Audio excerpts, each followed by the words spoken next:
Since the beginning of Christian fascism, it has been the policy of self-proclaimed children of God to spread the word being what they believe to be, in their own little minds, the only way. Spreading that word was and is the foremost important thing to these rejects, even if the means by which the word is spread directly contradicts the word itself. One only needs to review the history of the Crusades to understand my meaning.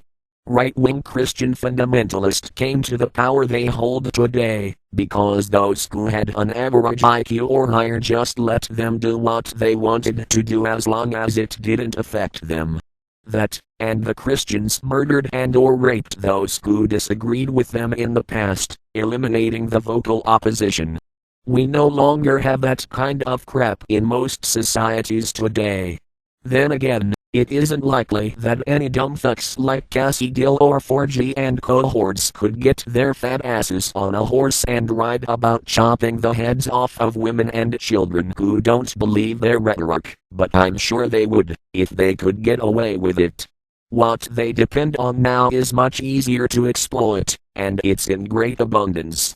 I'm talking about common ignorance. How do you control people? Get them to fear you. How do you get people to fear you?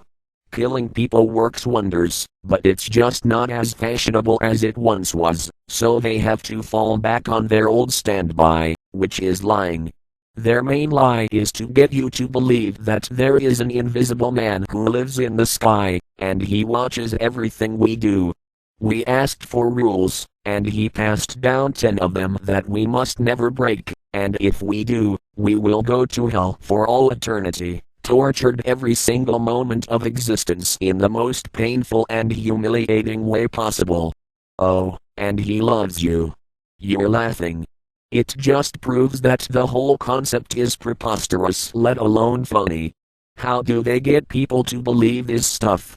Simple, get to them, before they know any better, and make sure they remain ignorant. Look at any Christian school. They refuse to teach evolution.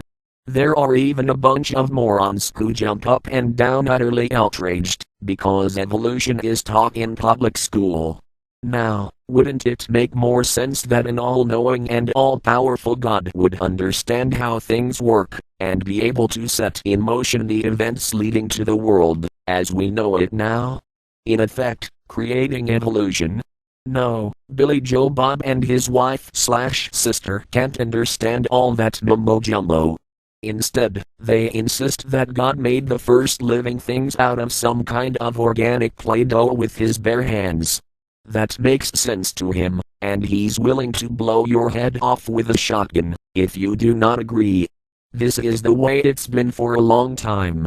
The ignorant have kids, and make sure the kids are just as ignorant. This leads to people making stuff up, also known as lying,